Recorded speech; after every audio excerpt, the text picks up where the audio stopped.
The call to returning to the office is growing louder. It's happening at companies from Apple to Wall Street banks. But some announcements land better than others. Katy George, Senior Partner and Chief People Officer at McKinsey & Company, is here now to explain how to get your return to office plans right. A lot of companies right now would prefer that more people return to the office than actually are. Let's dig into why. What is it about the way they're announcing their return to office plans that's not landing correctly? Well, I think that the issue is both in the announcement and then in the way that work is actually organized once people get back into the office. So many of the announcements are kind of rule-based. We'd like you back 2 days a week. We want you back 3 days a week. And then when the workforce comes into the office, they do exactly the same work that they were doing at home, but just with the inconvenience of a commute. Unless work feels different when you're in person from what you were doing at home, people will not see the value of coming in. Now that we're in a situation where the economy seems to be getting worse, it's slowing down and people are talking about a recession, does that tilt the power back to employers who want people in for the mandated 3 times a week or maybe even 5 days a week? I think it will tilt the power back, although I think it's going to be different in different pockets. And I do think that we see a permanent shift in the way that workers expect work to be, and that those demands will not diminish. And we still have workforce shortages. So we're in an unusual situation where we see a slowing economy, but we still have real gaps in the workforce. This has been a 2-year plus journey. And what I've noticed is there's not a lot of honest conversation between employers and employees, right?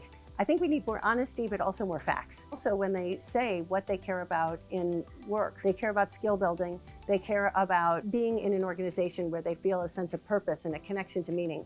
Those things are transmitted in person. Even though people working remotely may say that they are happy, that they like their work-life balance, they're also seeking something more. And I think often people have forgotten how fun it is to be together. Getting people back into the office the first time is really hard, but if you do it well, they will have a great experience, and then it's much easier to bring people back after that.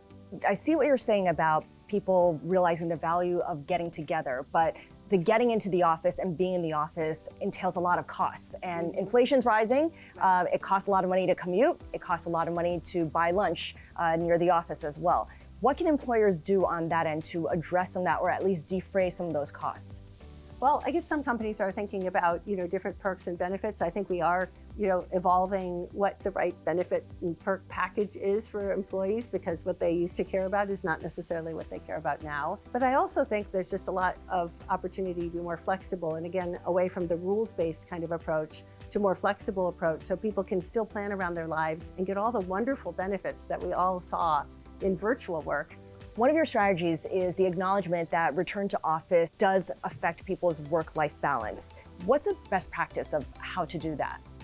Well, one of the things we're trying to do is to really have pretty regular, what we call rituals of team conversations, taking stock of what's working and what isn't, and making changes.